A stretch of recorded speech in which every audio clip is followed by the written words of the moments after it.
सारे तीर्थ बार बार, गंगा सागर एक बार, ऐसा क्यों कहा गया है?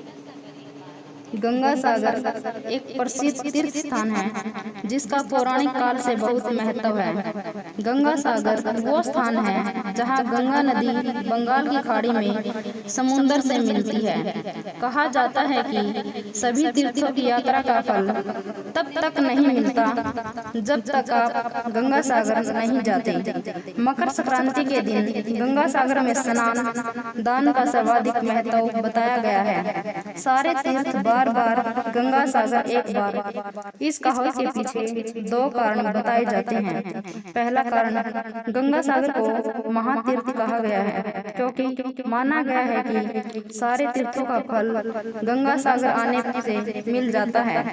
ये वो स्थान है जहाँ पर गंगा नदी के स्पर्श से राजा सगर के 60,000 पुत्रों को मुक्ति मिली थी। इसलिए कई श्रद्धालु लोग यहाँ आकर अपने पितरों का श्राद्ध, तर्पण व पिंडदान करते हैं और पूर्वजों की मुक्ति की कामना करते हैं। इस कारण से लोग एक बार तो गंगा सागर की यात्रा जरूर करना चाहते हैं।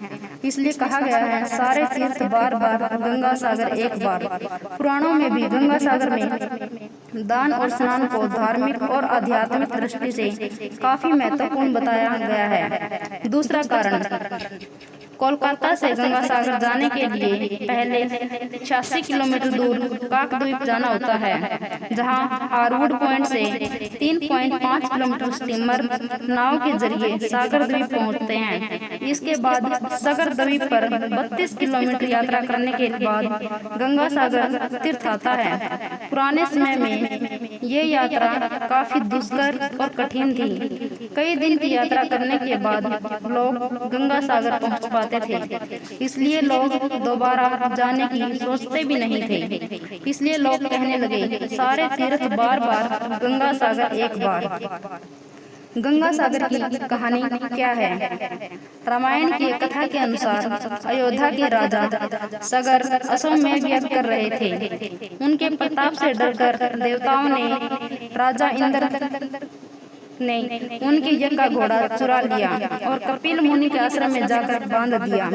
राजा सागर की दो रानियां थीं, केसनी और सुमति। केसनी का एक पुत्र था जिसका नाम असमंजस था और सुमति के 60,000 पुत्र पैदा हुए थे। असमंजस बहुत उदंड था और प्रजा के लोगों को बहुत कष्ट देता था। इसलिए राजा सागर ने उसे अयोध्या राज्य से निकाल दिया। असम में यज्ञ का घोड़ा चोरी हो जाने से राजा सागर बहुत चिंतित हुए क्योंकि यज्ञ पूरा होने के लिए घोड़ा मिलना जरूरी था। राजा सागर ने अपने 60,000 पुत्रों को घोड़ा खोजने के लिए भेजा।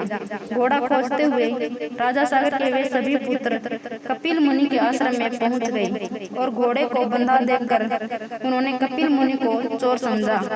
कपिल मुनि भगवान विष्णु का अंश अवतार थे जिन्होंने कर्दम ऋषि के पुत्र के रूप में जन्म लिया था। राजा सागर के पुत्र कपिल मुनि के बारे में नहीं जानते थे और उन्होंने मुनि का काफी अपमान कर दिया।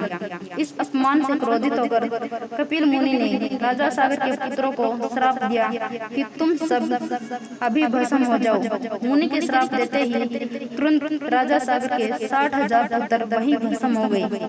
जब काफी समय बाद राजा सागर के पुत्र वापस नहीं आए तो उन्होंने अपने पुत्र अंशुमान, जो कि असमंजस का पुत्र था, अपने चाचाओं का पता लगाने के लिए भेजा।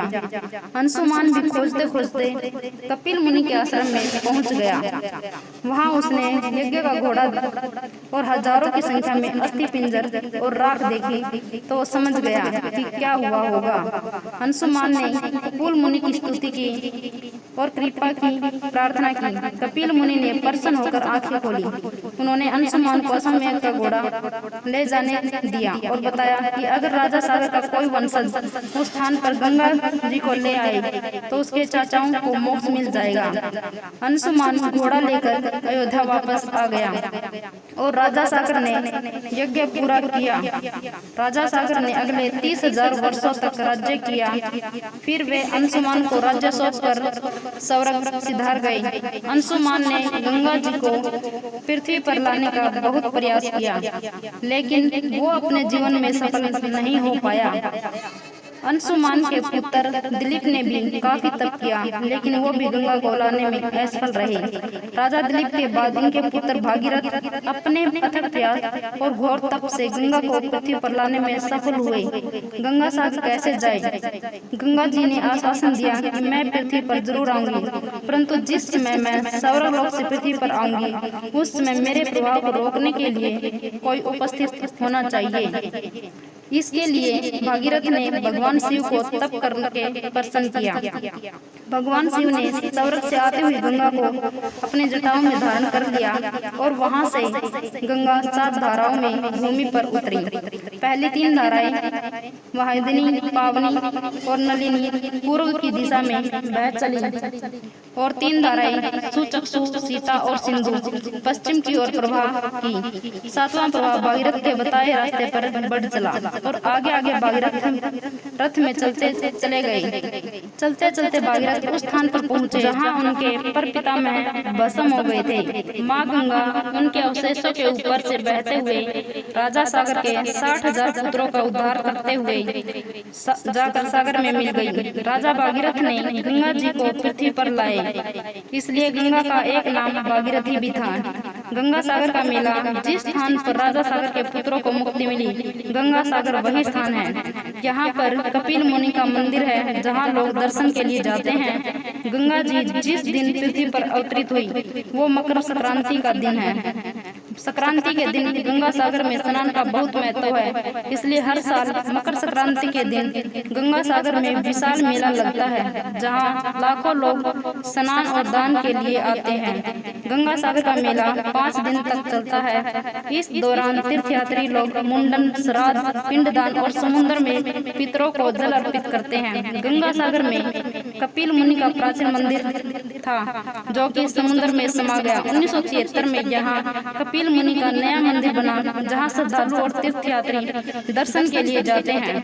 गंगा सागर गंगा नदी का एक छोटा सा डेल्टा द्वीप है जिसकी आबादी करीब 2 लाख और क्षेत्रफल 282 वर्ग किलोमीटर है। सागर द्वीप के एक और बंगाल की खाड़ी और दूसरी ओर बांग्लादेश है।